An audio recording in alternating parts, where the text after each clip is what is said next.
Alright, so muna itong next na electronic device of interest, the operational amplifier. So, who among you here has encountered na before what an operational amplifier or encountered operational amplifiers or op amps? Kasi nakakitaan eh.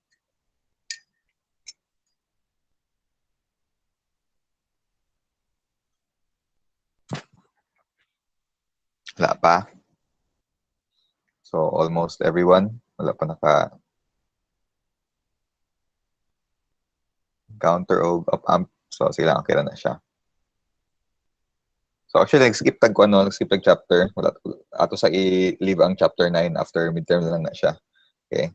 Okay, para continuous ang atong build up from simpler electronic devices to the complex ones such as this one. No? So, op amps, what are operational amplifiers? So, muna yung symbol sa atong op amp is a naka-rotate triangle na ay plus o minus na terminals. We have two. So, for this device, it has two inputs, input 1 and input 2, and one output. Ang terminal na nakakonect sa positive na sign is what we call the non-inverting input. Okay, non-inverting. So, ang idea is, kung unsang input ibutang diri sa positive, the same lagi po na mugaw sa output. Okay? Whereas, this one, the terminal that is connected to the negative na symbol is called the inverting. Okay, so matong timanan, no? So, sa negative, inverting, because i-flip niya 180 degrees ang whatever input sa input 2. Okay? So, if ang atong signal sa input 1 is sine wave bigyan magawa sa output. Whereas sa input 2, because inverting terminal ni siya, inverting input, ang mugwas di sine wave but naka shift 180 degrees. Okay? So, op amps mo na iyahang primary characteristic, no? 3 primary characteristics.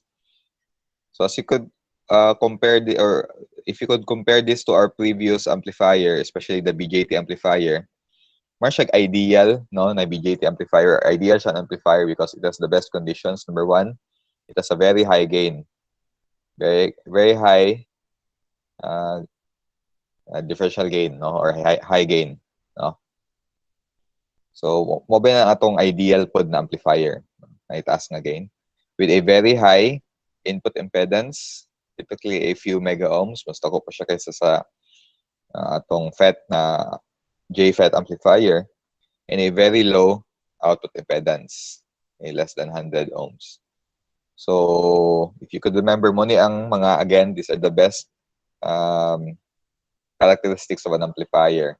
And, fortunately, muna siya ang characteristics sa atong operational amplifier. No? So, anong operational ang tawag? Operational amplifier, because it could perform mathematical operations. So, pwede na to siya i-configure in such a way nga maka-add siya og signal, i-add niya ang two signals together, 2 or more. Pwede siya mag-subtract og signals, pwede kung may kag-multiply og constant, kay mo naman ang atong amplifier, di ba? Pwede siya maka-integrate o differentiate, no? Pwede siya maka-configure as an integrator and differentiator, no? So, another two very important mathematical operations. That's why operational amplifier iyang name. So, again, because operational amplifiers have very high gain, they could be connected either open loop or closed loop. Okay, so what do you mean by closed loop? When you say closed loop, there's a connection from the output back to any one of the inputs, no? So, kung iani lang ang atong op amp kaning symbol na nasa atong front, muna siya ang open loop, no? Naka-open loop na operation na siya.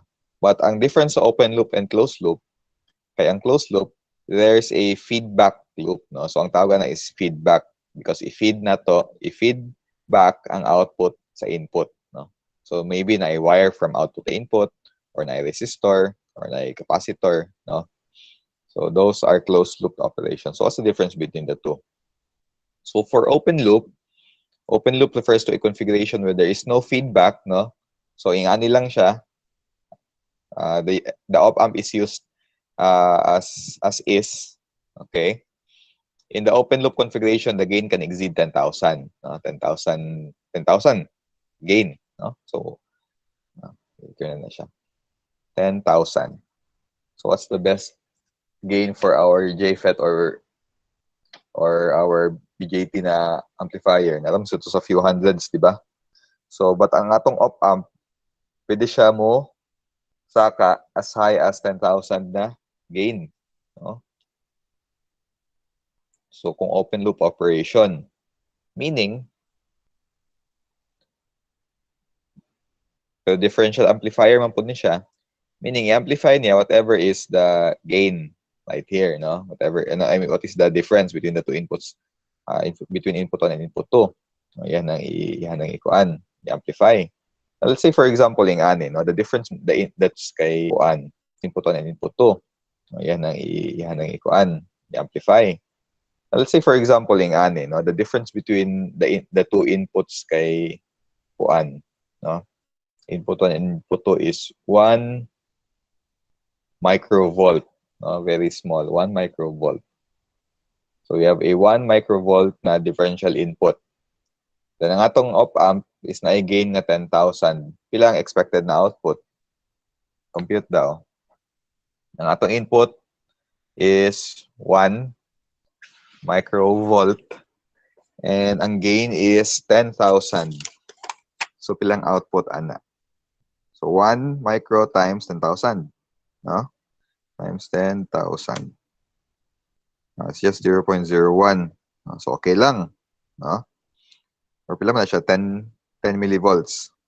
Okay, that's understandable. But what if ang difference is 1 millivolt? The difference between the input 1 and input 2 is 1 millivolt.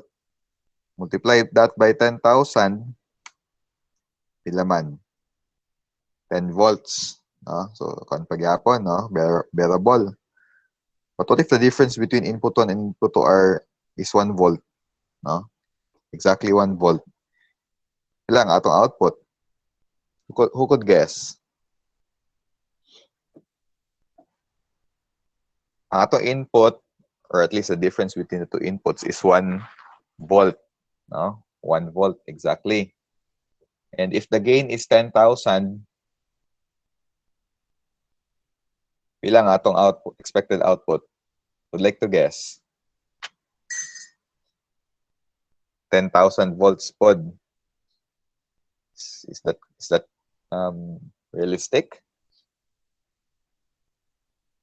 Pwede ba na siya?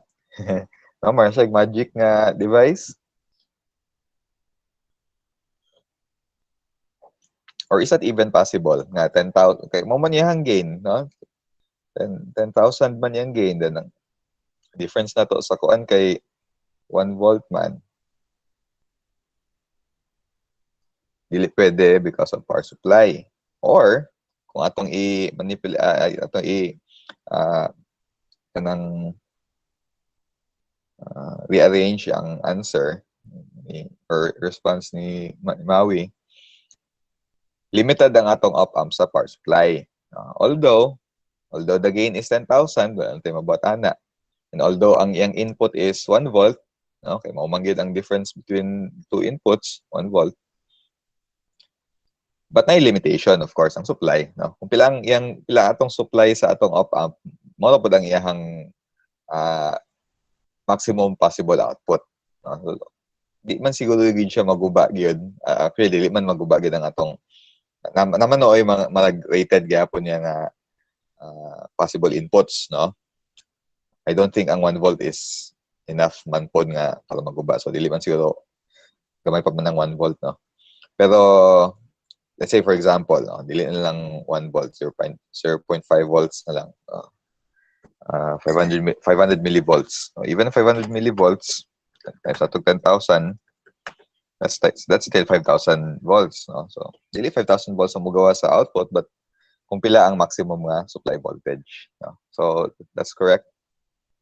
Limited siya sa power supply. Okay? Kaya ko nga ito siyang gi-use as an open loop na application. No? So, dili na ito makontrol iyahang output. No? Gusto ta nga ang output is in ani lang nga range. So, dili siya possible kay na-exceed naman ang na-exceed man ang maximum. And tama na po maximum output. So, for us to control the output, for us to somehow design, no, kung pila atong gusto nga output gid sa atong op-amp, we should use it in its closed loop na configuration, no. So, ang drawback ani is na-reduce ang gain, okay? The closed loop configuration, actually, it drastically reduces the gain. So, dili nato ma-take advantage ang iyahang 10,000 yun nga 10,000 or more na gain. Pwede siya maubos pwede gid siya maubos as low as 1, no, na gain. Kung ato siyang i-use as in a closed loop na manner. But natay na gain pod, no, naputay yang na-compromise na itabo. Natay control, no. So in order to control the gain of the op-amp, it must have a feedback. No? So mo na siya ang pros and cons. Okay? Although nawala ang gain, no, napaubos na to ang gain, but control na to ang op-amp kibali. So muna siya ang the positive side ana, no? Sa closed loop na configuration for the op-amp. No?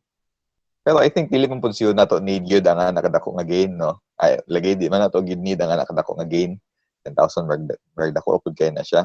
Kasi gani siguro 1,000 dako na, no.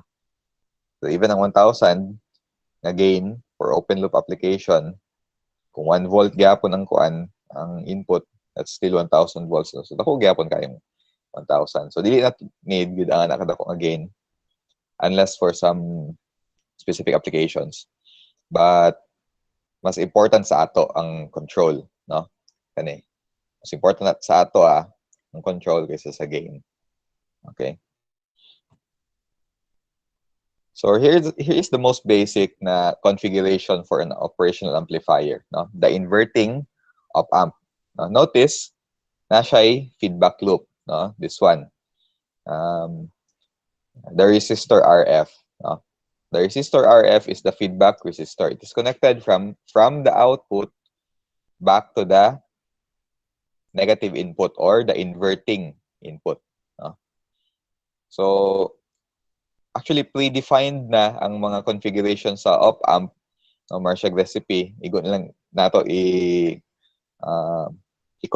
no, as such. The same would gyapon sa una sa BJT ug sa FET.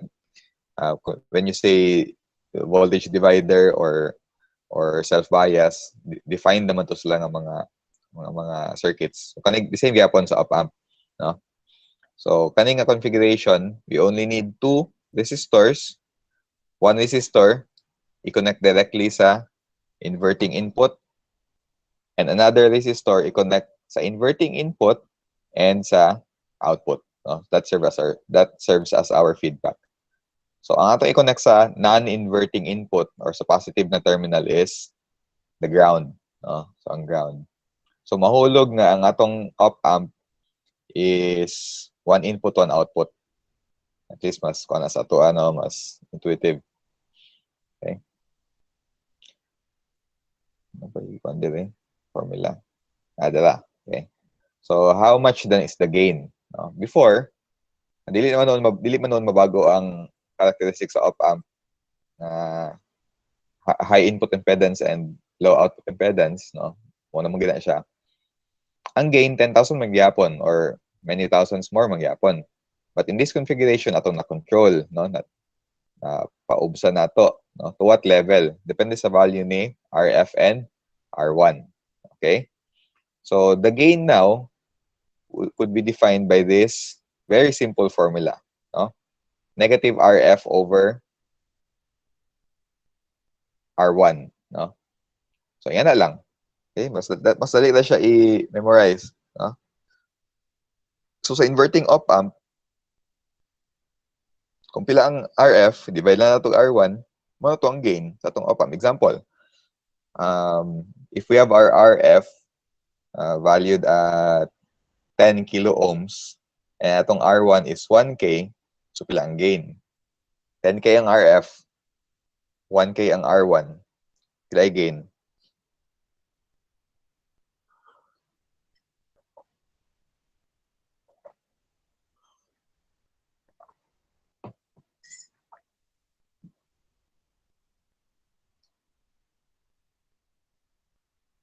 Pila man, wala man kuan.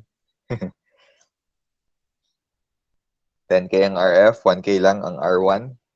How much is the gain?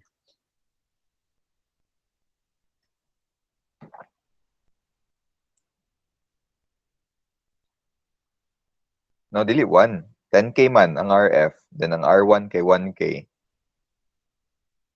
Ang formula sa gain dala, oh. Ang formula for the gain, RF over R1. So, divide na to ang 10K with 1K. So, the gain is 10, yes. So, the gain is 10. So, from 10,000, na-reduce na siya to 10. So, if ang atong input is 1 volt, atong output, possible na nga ma 10 volts, no? Unless ang atong supply kay 5 volts, so dili pwede. 5 volts ginang output. So, if atong input ani is 15 volts, or I mean, atong supply is 15 volts, so pwede na siya maka-output og 15 volts below. No? So, dali na siya i-memorize, no? Or dali na i-kuan ang formula, no? Dili siya necessarily, actually, derive man ni siya, but pwede na to dili i-derive. So, ang pag-derive sa kuan gibali, no? Sa input-output relationship or sa gain is a concept called the virtual ground. No? So, muna siya. Yan ako explain. So, ng virtual ground. So, here are some other op-amp configurations. So, we've observed one, the inverting op-amp. So, there are others that we have the non-inverting, the unity follower, the summing, the integrator, and the differentiator. Another note ay, sa inverting op-amp, no, ang negative sign sa output, no, so the gain is negative RF over R1 dapat ni. So, ang meaning lang na sa negative is, well, kung DC, of course, negative na siya. So, kung AC ang input na to, the AC, meaning ang output is na flip 180 degrees. No? So, the angle would be subtracted by 180 degrees. So, na-inversion mo itabo. So, that's why inverting op-amp ang tawag ani. So, the same good gyapon sa atong BJT before, no? Tama tayo mga BJT nga negative ang yang gain. Negative siya in essence na i-flip niya 180 degrees ang output. No? So, kung dili ta gusto yan na ato siyang gamiton as, or ato siyang i-configure ang atong op-amp as a non-inverting amplifier. So, this is what a non-inverting amplifier looks like na sa right side. Okay? Compare it to the inverting amp. So, in terms of circuit, pareha naman sila, di ba? Wala gi-flip ang kuan ha, wala gi-flip ang circuit. Gibaylo lang ang ground, no? So ang placement sa resistors kay parehas na silang duha, no? Now, isa po din ha, isa po din ni class. Conventional nga ang atong op-amp is minus plus dapat ni. So kaning pagka-drawing aning op-amp sa non-inverting kay dili ni siya conventional kay plus minus. Dapat unta i-retain niya ng ani minus plus. No? So pareha ra ang inverting ug non-inverting nga configuration except butang lang ang ground dito sa taas, no. Kani bitaw sa inverting No? Di ba na i-ground dire? So, ibalhin lang ning ground dito sa PCAS. So, nanatay non-inverting. So, unsay difference sa ilang formula? No? So, aside sa wala na negative symbol, ang RF over R1, plusan lang og 1, no? Plus 1. So, VO over VI is equal to RF over R1, positive, plus 1. Wala lang. So, kung atong RF is a large enough value, di na kaya mag-matter ang plus 1, no? So, the same kanina, 10 man to, no? 10. So, 10 plus 1, 11. So, mag-matter siya. But what if ang atong RF is 100 kilo ohms, then ang atong R1 is 100 ohms? So, iyang gain is 1,000. So, plus 1, so di na kayo mag-matter. So, the trick here is to pick a large enough value for RF, then a relatively smaller value for R1, para ang plus 1 is di na kayo mag-matter. No? So, RF over R1, gyapon, pwede na ito i-approximate as long as RF is a very large number. So we could also configure our op-amp as a positive na unity follower, no?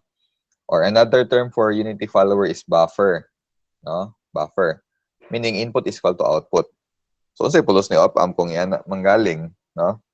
So if you try to observe the configuration, nagbutang lang tag direct nga wire from the output to the inverting input, no? Dala na wire from the output to the inverting input. Ang atong input signal is dili butang sa non-inverting input. So ma-expect nga the output is equal to the input. Okay? So that's the purpose of a unity follower or a buffer. The same gyapon sa mga purposes sa mga amplifiers nato before nga na gain of 1. It could be used to separate one circuit to another, no? For protection. Pwede na siya. Pwede gyapon. Naman tayo unity follower nga negative, no? Pwede nga ang atong unity follower is negative. Ibaylo lang gyapon nato ang feedback loop instead nga i-connect sa inverting butas non-inverting. Then atong signal is nasa inverting. So kung gusto ta, or most manggod sa mga applications sa op-amp kay negative yun ang output, no? Ang non-inverting input lang man ang output nga positive. I think almost all the others kay negative yun ang output.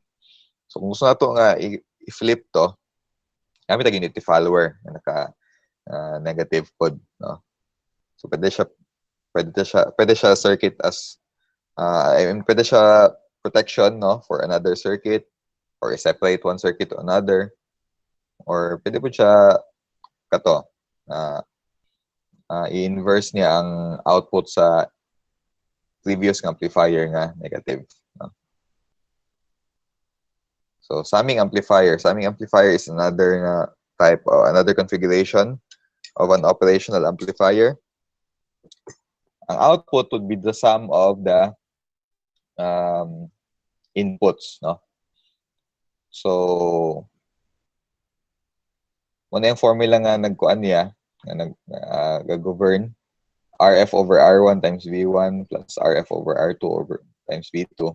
Now, ang may tabuan what if the same og value silang tanan, no? The same og value si RF, o si R1, o si R2, o si R3. What would happen to the output? What if the same og value tanan resistors?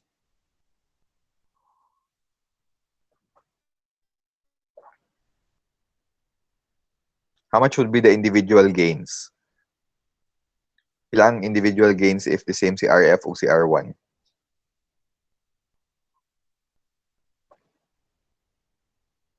Okay, very good. 1. So if 1 ang mga gains, maral lang siya plain nga summer, no? Tag-add sa mga inputs. So di na siya matawag nga summing amplifier kaya wala naman siya gain. Gain is 1.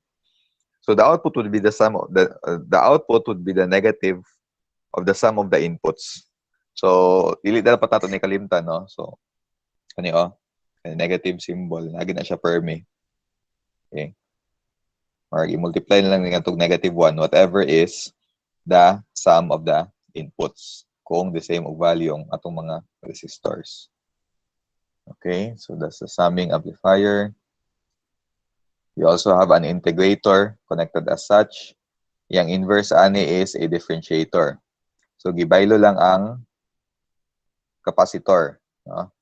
So kung differentiator, si capacitor is nasa input. Kung integrator, si capacitor is nasa feedback, no? So output would be sa integrator, the output will be the integral of the input, no? Multiplied by a constant -1 over RC. The output is the integral of the input. The integration is the operation of summing the area under a waveform or curve over a period of time. This circuit is useful in low-pass filters and sensor conditioning circuit. Kung gusto ta makabalo kung pila ang na integral power, no? Power 1 man area under a curve. So the total amount of power consumed kung gusto tag na ay circuit nga mo compute nga na.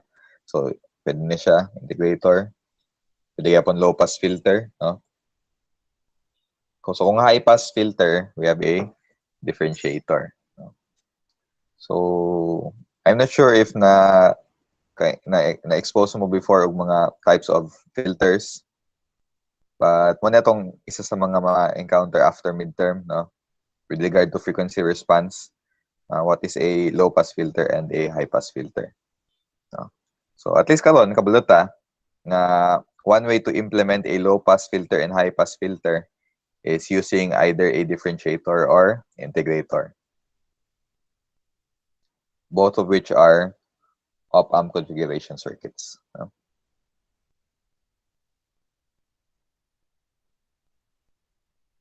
So op-amp specification parameters, the input offset. Offset is even when there is input voltage, even when the input voltage is 0, there can be an output offset, no? Baik ta sa atong original nga kuan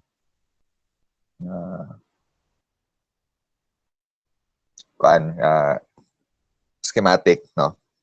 So the idea again of an operational amplifier is supposed to be an output is the amplified difference of the two inputs, no? So what if both inputs are 0? Input 1 is 0 or input 1 and input 2 are 0. So mayroon lang siyang circuit nga naalang sa kuan, naalang sa table, no? But naka-on siya, no? So na power naka-supply siya sa isa ka DC power supply, no? So because an operational amplifier is not a dili ma-consider gyud nga electronic device ang op-amp in the same way nga giun sa pag-classify ang diodes ug transistor, no? But the op-amp itself is or could be already considered as a system, no? System na siya. Okay, ang kaning schematic abstraction na siya, nabitaw na siya, mag block diagram na siya in itself. Inside the op-amp are tens or even hundreds of BJTs, no? Transistors. So inside the op-amp are configurations upon configurations of BJT amplifiers, no? So by itself, ang op-amp system na gid na siya. That's why even if wala tay input nga gibutang or input signal sa input 1 and input 2, it's possible nga naay output signal because of the internal circuitry sa atong op-amp, no? So although minor naman ni siya nga matter, and so makita lang mo po ni sa specs na dito ang mga pilay value, no, sa mga offset voltages and currents, meaning even if wala input signal, it's possible na imong gawas ng output, no, because of the internal circuitry sa atong op-amp.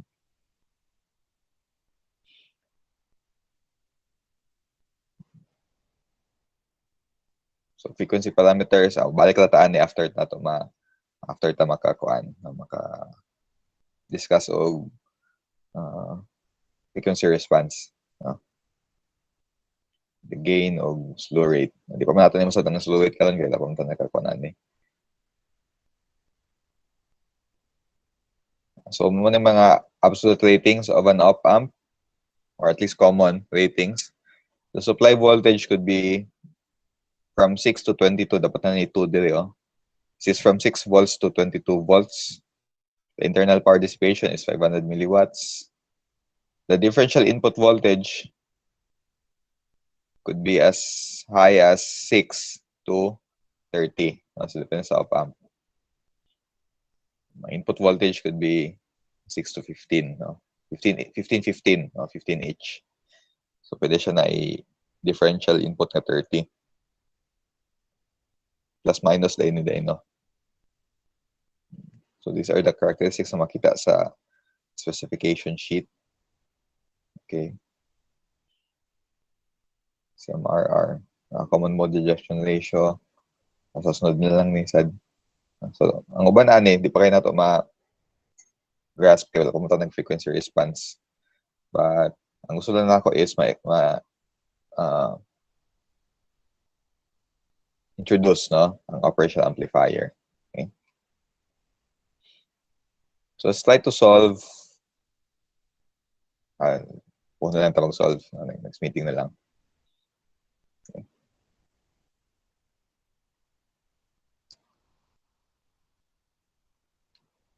So, ato ta sa akong camera. I-stop na akong share screen, no?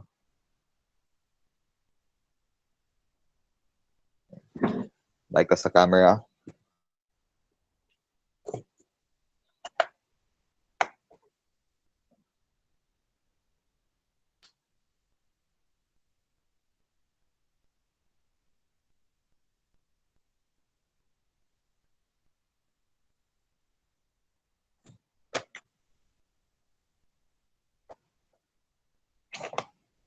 So what does an op-amp look like? So an op-amp looks like this.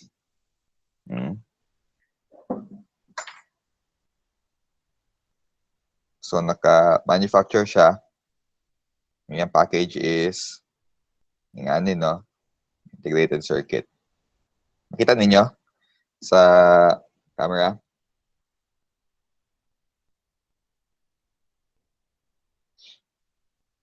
So na siya 8 ka pins, no? 8 pins.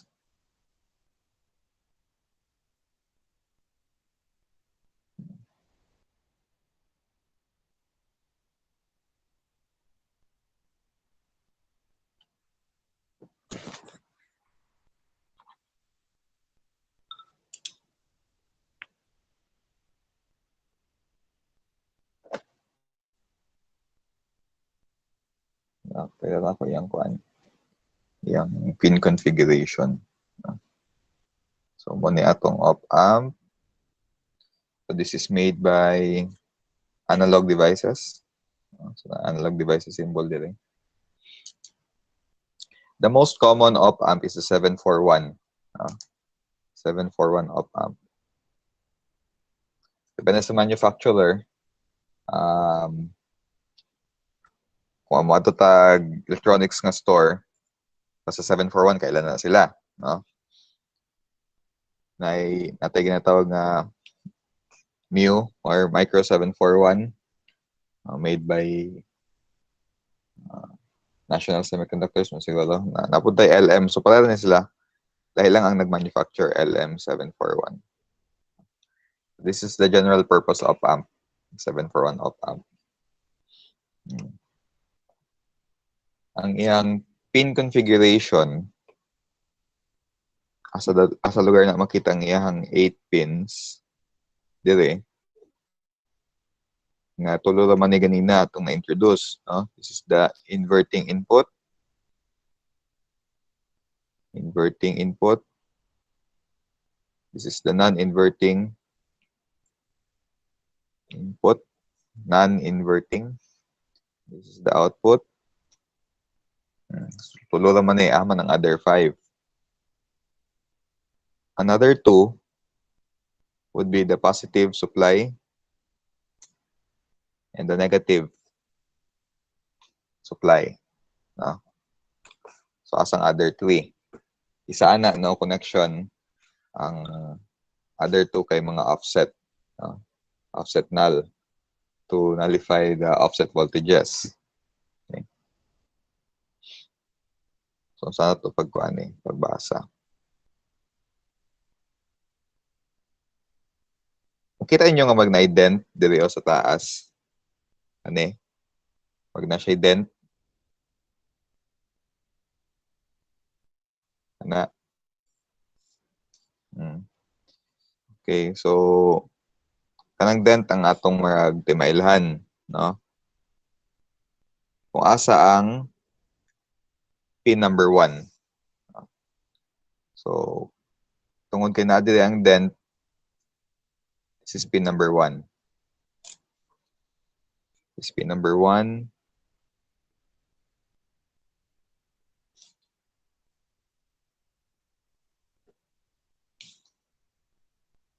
Pin number 2, pin number 3, pin number 4, pin number 5, 6, 7, 8. So, yan na pag-assign og pins sa op-amp. Actually, naka-assign na siya daan. So, it's as if ang atong op-amp is naa diri sa sulod. No? Okay? Meaning, this is the non-inverting input. Terminal 2. Pin number 2. Pin number 3 is the inverting na siya. Non-inverting ang pin number 3. Inverting na itong number 2. Non-inverting ang pin number 3. Okay. Si negative supply is pin number 4. Yan na. No? Si pin number 7 ang positive supply. Yan na. Si output dahil si pin number 6. Okay. So, na natong 5. So, unsa man sila uban. Si pin number 8 is wala na siya, no? No connection.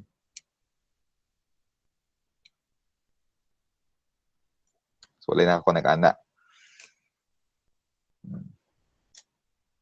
Si pin number 1 and pin number 5 are offset nulls, no? So, offset. Again, offset voltages or offset voltages are possible voltages sa output na even if wala tayo i-connect ng signal sa input 2 and input 3, no? For some newer op-amps, usually gina-ignore naman ang offset voltages kay gamay man kay na siya, no? So usually wala lang pud tayo gina-connect sa input 1 and input 5. I mean pin 1 and pin 5.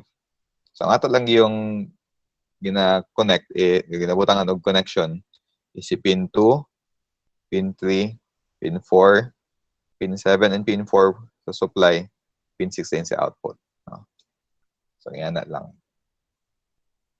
Op-amp is relatively cheaper and it's easier to use, of course, compared to the BJT, no? It could amplify, it could also be used as a switch, no? Pwede siya magamit as switching circuit. Pero of course, mas cheaper gitong BJT kay tagpilagod to tagpiso man siguro to siya. Kani a general purpose op-amp could be bought as low as 25 pesos man siguro, no? So barato lang na siya, relatively barato lang na compared sa complexity, no? At least na kahit with the kuan man good, with the op-amp, there's no need for elaborate design, no? There's no need for elaborate design of circuits. Okay? Then duha ra gyud ka resistor atong kinahanglan, no? Butang lang ni sa ground, butang lang tag resistor diya, butang lang tag resistor dire, pwede lagay ni potentiometer ni So variable resistor. So nanatay amplifier, no? And ang ihang gain is equal to RF over R. Yan na lang, no? So ang trade-off ani noon mas compared sa tagpiso, mas mahal mo ginang 25. pesos. Pero di na pa kinahanglan maglisod-lisod pa og design og circuit. Okay, governed naman ani nga formula iyahang gain. Di na po nato necessarily bother atong cells with computing for the input impedance and output impedance kay kabalo man ta high input impedance and low output impedance man atong op-amp. No? So those are the disadvantages with using the op-amp. No? Op-amp as an amplifier. No? Kani, general purpose pag ini siyang op-amp. There are op-amps gani nga designed or manufactured nga ang iyahang application is optimized towards audio or music, bitaw. So pwede ta makabuhat og sound amplifier na kahit lang tag op-amp din connect lang nato ang connect lang tag duha ka resistor buta nato sa breadboard na nato amplifier dayon, no? As easy as that. Okay. Any questions so far?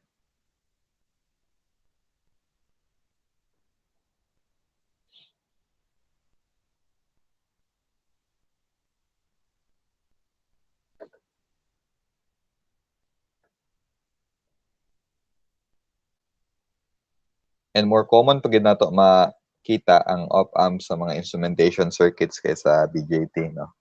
So for instrumentation circuits, mostly natong ma-discuss in a few meetings from now.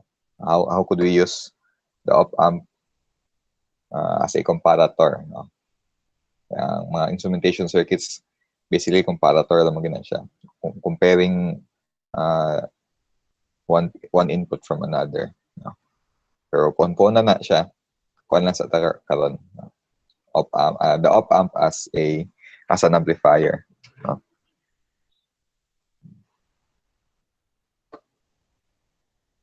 Or no more questions? Nan? Masayon la ang kuan ba? Op-amp kaysa BJT?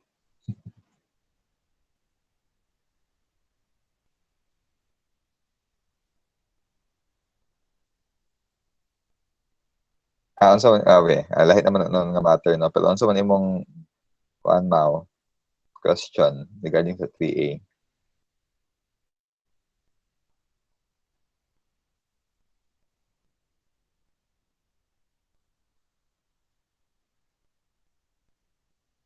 Na kay circuit. Sige.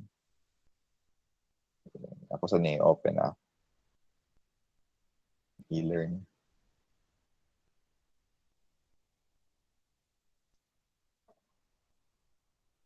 Itaw, any more concerns?